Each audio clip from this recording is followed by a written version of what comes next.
Hey, it's Lorrie again.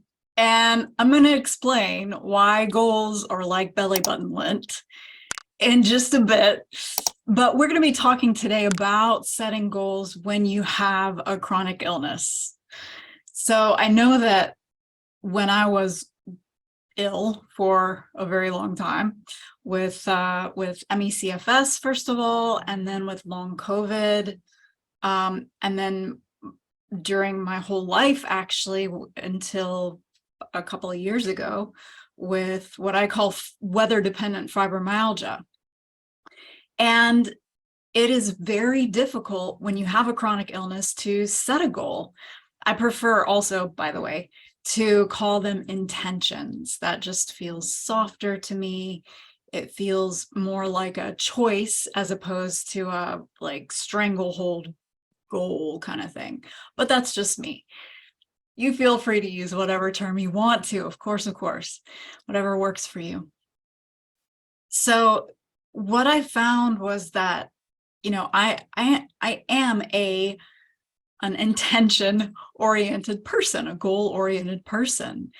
And so while I was ill, I definitely set goals and intentions, and it took me a while to start to give myself permission to set them in a way that didn't make me feel super disappointed, by the end of the next year or by the end of the month, or, whatever time frame my goal was for.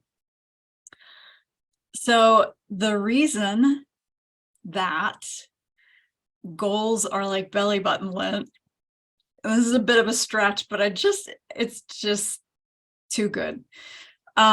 So my partner, I think all guys, actually, this happens too. For some reason, lint collects in their belly button. It's like they have their own little lint collector on their bodies.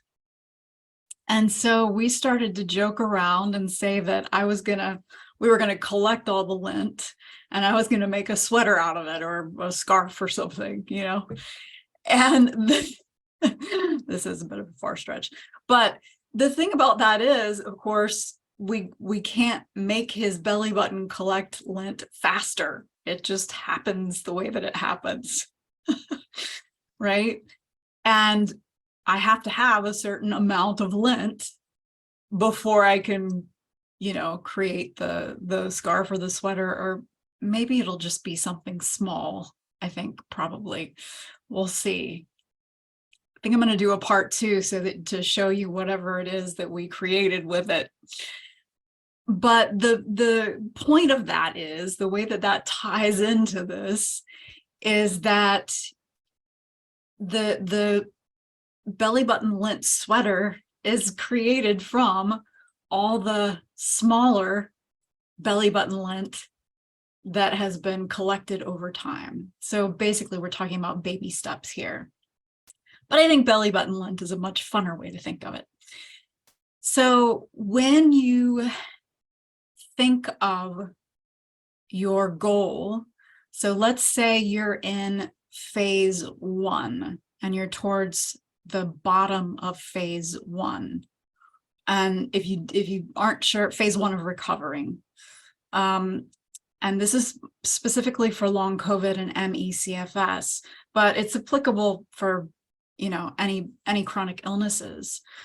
And if you haven't taken that quiz, then the link is down below, and I definitely recommend taking that. So if you're at the bottom of phase 1, you're not going to set a goal to be running a marathon by the end of the year or by next year, right? Your goal might be to be able to walk for,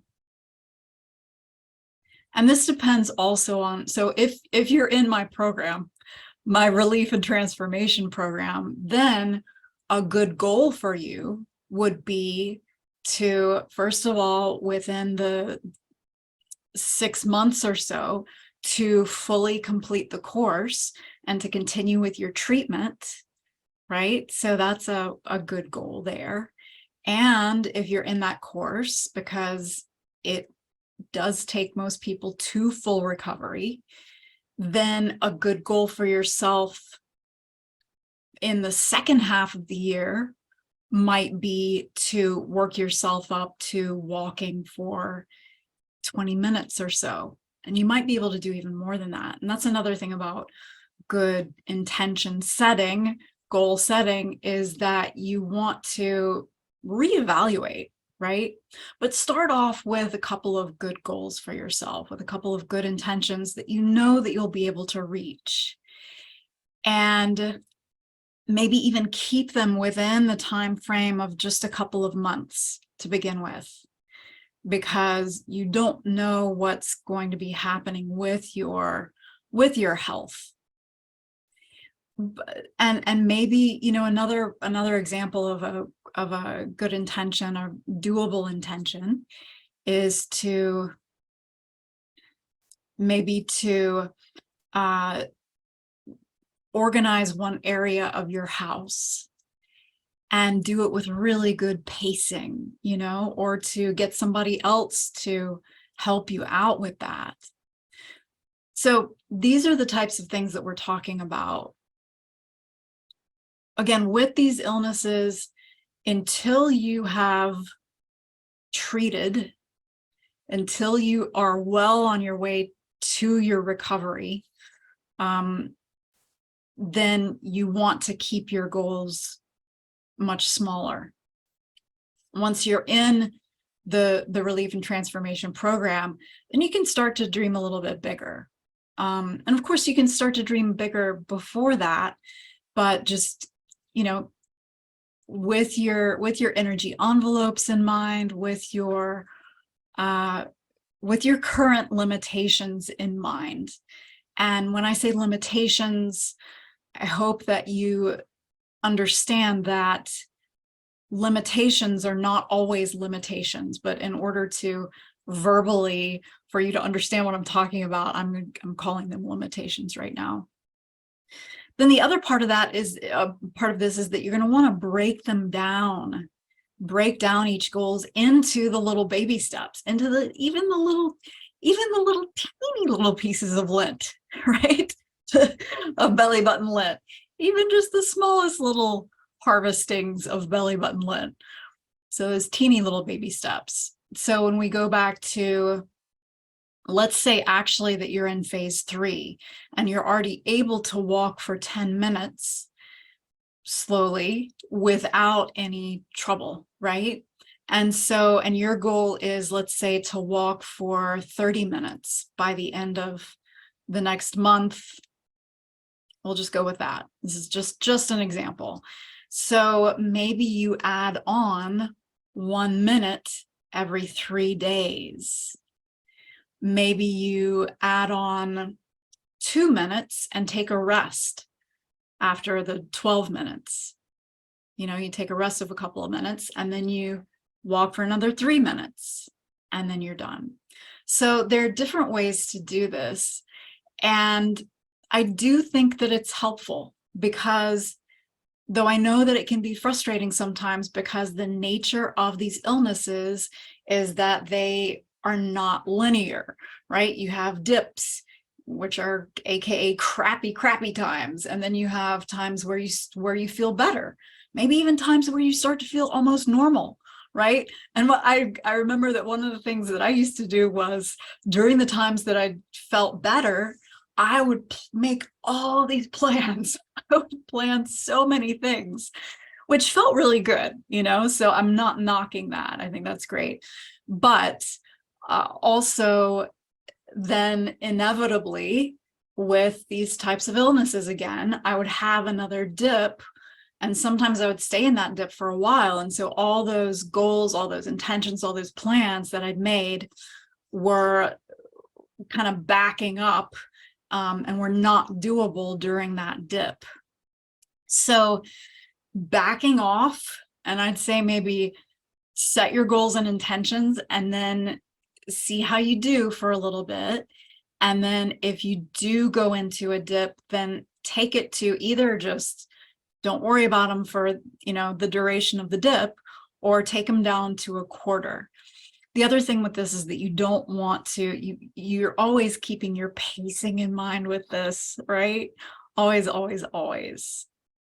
So I hope this is helpful for you. I do have a downloadable little ebook for you about creating your intentions for this new year. And I'll leave you with one other thing, and I'll talk a little bit more about this in another video. But one of the best intentions that you can have for a year or a month or a day or a moment is to feel a certain way emotionally.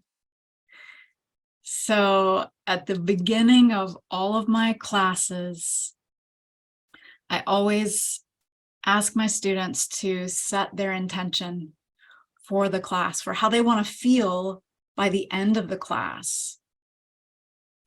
And that could be peace, it can be relief, it can be ease, it can be joyful, it can be hopeful, whatever it is that you want to feel. Those are really the best intentions. And I'm going to tell you why. And this is a big secret where if you know this and you can really get this, then you've gotten everything. Here's the secret. The only reason that we want anything is because we think it's going to make us feel a certain way. It's because of the feeling that it gives us.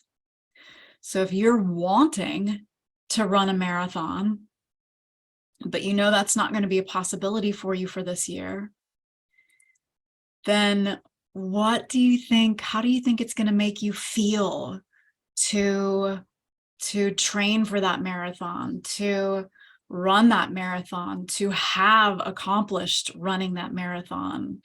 And that's what you write down, and that's what you focus on this year until you are able to do it. And I know that you will be able to do whatever it is that you want to do. You will get there. So I'm wishing you the happiest new year, and I can't wait to see you again.